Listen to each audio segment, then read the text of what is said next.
Você está com um livro, quer escrever um livro sobre determinado assunto, e você vê que você sabe muito pouco sobre o assunto. Não, olha, eu vou contar aquele negócio que eu estava contando para você da moeda. Aquilo eu acho que eu acho que esclarece bem isso. Deixa eu te falar. Teve uma época que eu escrevi um livro que eu nunca publiquei, que era investimento em moedas de ouro. Isso teve uma época no Brasil que funcionava. Eu queria saber, porque eu já tinha estudado processo de ouro com meu pai, devido ao processo da acessão de prótese do consultório dele, que tinha o problema de ouro que ele tinha que purificar. Eu ajudava ele a fazer aquilo com bórax, aquele negócio todo. Então, eu fui criado sabendo esse processo de ouro, como é que é a situação toda. Então, com isso, teve uma época que estava fácil e as moedas de ouro muito baratas. Entende? Então, eu comecei a mexer com aquilo durante alguns meses. Comecei a comprar tudo quanto é moeda que aparecia, etc. Tal. Em alguns dias, eu fiz um catálogo com índice de 100 itens para cada moeda de ouro. Então, por exemplo, qualquer moeda que você me desse, pequenininha, grande, de mais valor, menos valor, não interessa daqui ou dali, desse país ou do outro continente, não interessa. Eu tinha 100 itens. Naqueles 100 itens, quando eu classificava a moeda, eu usava no mínimo 50 itens daquele. Então, eu fiquei doutor em moeda de ouro. Você está entendendo? Agora, o que se passa? Com o passar dos dias, isso foram alguns meses, eu fiz um livro inteiro, como investir, mas nunca publiquei o negócio, porque por causa de inflação, um milhão de coisas, eu deixei para lá. Mas eu queria entender o processo, que aquilo ninguém nunca me ensinou. As coisas, por exemplo, que eu tinha aprendido, o Wall Street, o Wells Fargo Bank de economia, ninguém me falou sobre moeda de ouro desse jeito. Agora, com isso, eu comecei a juntar moeda, chegou a um certo ponto que eu tinha 627 moedas de ouro de mais de 100 países. Com o tempo, eu vendia aquilo tudo, isso tudo tinha no meu imposto de renda, tudo declarado, bonitinho, tudo certo. Aí eu vendi para um cara em São Paulo, com o dinheiro eu comprei um apartamento no Rio. Você está entendendo? Paguei um apartamento toda hora com o dinheiro. Entendeu? Agora veja, eu não gastei nada daquilo, porque o povo não entendia bem do processo de moeda. Eu fui acumulando, em pouco tempo eu tinha um monte, mas eu estava contando para ele. Devido ao meu processo de pensar no ouro, na moeda de ouro, e pensar naqueles detalhes de cada moeda, a serrilha, o fundo, o campo que tem, o valor, vamos dizer, do processo artístico, o valor facial, milhões disso, o tamanho, isso e aquilo fixou na minha cabeça. Então, um dia, eu cheguei no lugar que eu estava mostrando para ele, um lugar aqui em Foz, e tem aquele campo grande assim, tudo cheio de sujeira. Está lá um lixo, né? Mas um lixo que você anda. Aí, a hora que eu fui passando no lixo, no passeio, veio aquela ideia assim, procura que aí tem moeda de ouro. Eu falei assim, não é possível. Mas eu, devido àquele negócio, o processo da ideia, devido eu estar dentro do ouro, pensando do ouro, eu falei assim, deve ser algum judeu que está me falando isso, né? Alguém que entenda do assunto. O que eu fiz? Saí andando. 2, 3 minutos depois, eu vi um negócio mais ou menos esquisito, que estava reluzente.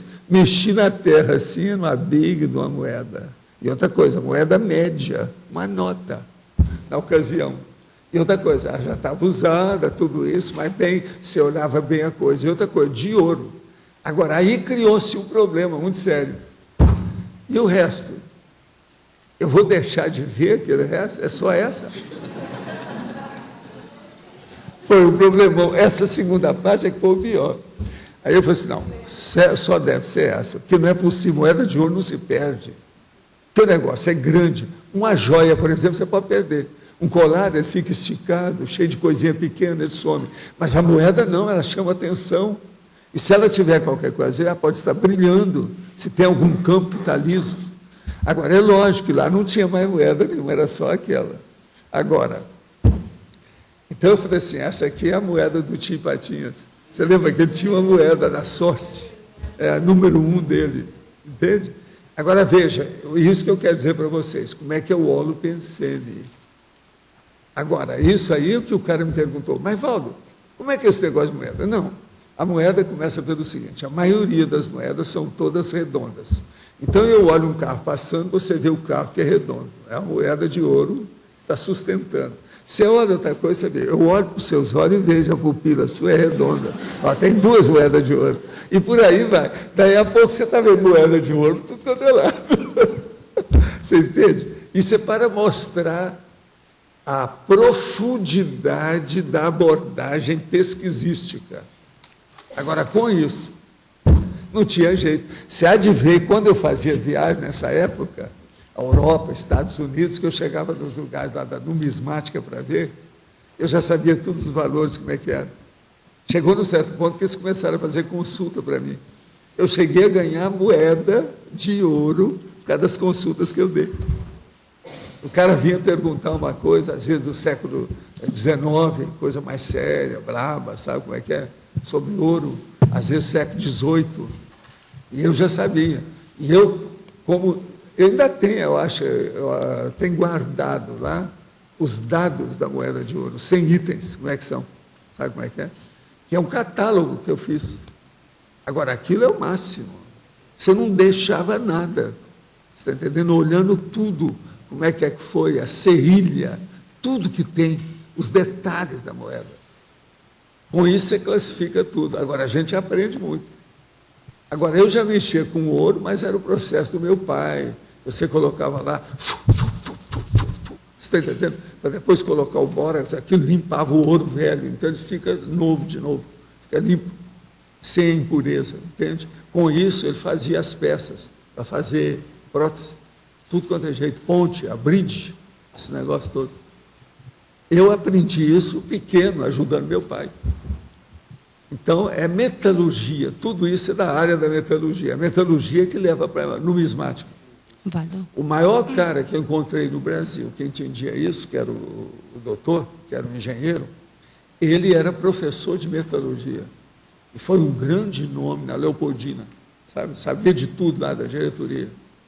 Esse homem me entendia, eu entendia ele. Foi esse que fez uma casa que tinha um local que era uma sala-cofre. Não tinha jeito de se descobrir onde é que era. Ele é que construiu. Agora, no fim, quem fez tudo foi ele, porque ele não queria que o construtor soubesse o que ele estava fazendo. Você está entendendo? Então, ficou uma parte, e depois quem acabou foi ele. E ninguém sabia onde é que era. Eu entrei dentro da sala, que ele guardava as coisas. Lá ele guardava a coleção de moedas dele. As joias da patroa, aquele negócio todo, sabe como é que é? Tudo lá dentro. Vale. Agora, professor de metalurgia. Aqui, esse livro que você escreveu sobre moedas me remitiu aos 2 livros únicos que o Lastanosa escreveu, século XVII, também sobre numismática, sobre descrição de moedas. Eu escrevi sobre gibi, sobre numismática, sobre investimento, escrevi um também para estudar o processo de humorismo. Eu queria saber mais coisas, mas nada disso eu publiquei. Todos esses também eu já liquidei com aquilo. Mas tem Aquilo é para eu também ficar a par do problema. Para mim era bom. Entende? Esse livro, por exemplo, que eu escrevi de investimento, eu levava ele nas viagens para saber das coisas, porque tinha muito dado. Aquilo me ajudou demais. Mas tem alguma relação essa pesquisa de moeda que você fez com as pesquisas do Lastanosa sobre moedas ou não? Em parte foi aí que eu fui descobrindo esse povo todo. Pois é. O que você quer? Você... Eu vi o passado, depois você ia na enciclopédia, vamos ver quem é. E eu rodava esses países todos, sempre via alguma coisa. Agora, o melhor lugar para isso é onde tem os judeus, né? New York. New York é que é a base de tudo isso. Você chegou a ver os livros das moedas do Lastanosa, que estão na holoteca que eu trace? Os 2 livros que ele publicou.